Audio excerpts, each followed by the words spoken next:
Great design is often driven by solving a problem.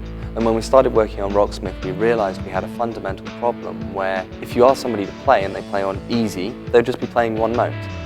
And that's fine at first. Then after 2 minutes into the song, they've been getting it right for 2 minutes and they get very bored. They want more of a challenge. Conversely, if they start playing on hard because they think they're good and then it's too difficult, then it's frustrating.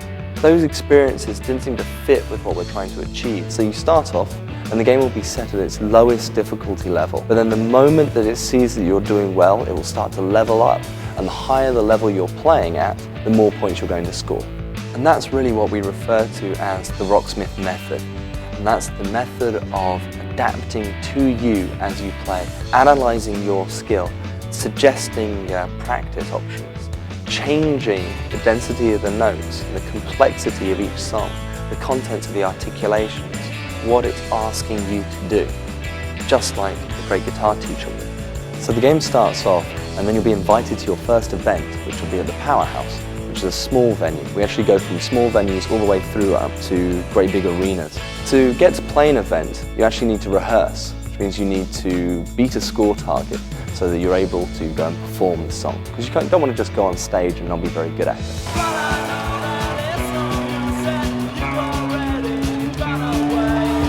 As you rehearse, Rocksmith is actually tracking everything you're doing. If you're failing to meet a score, it's going to suggest ways to practice and ways to improve your score so that you will be able to qualify. So the better you're doing, the harder it's going to get, as it drives you to master songs and really become a guitarist.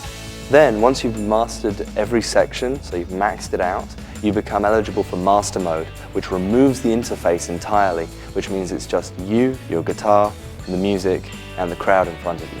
So when you're invited to an event, you have your suggested set list, which if you don't like it, you can just jump in and change it and put any song you like. Choosing the music for Rocksmith was actually a very complicated process.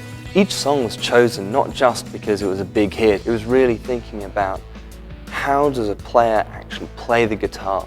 What's going to be a good progression? How can we put these songs together and see them going from just playing single notes and still having a satisfying experience, and from Rolling Stones right the way through to Best Coast and Titus Andronicus. We really concentrated on alternative rock because they had the strongest density of E standard and drop D tuning songs. That being our core, through downloadable content we're going to expand and cover other tunings and other genres as we move forward. You might be starting off at something very simple with just one note, but by the time you reach the highest levels, you'll be playing exactly what you heard on the record.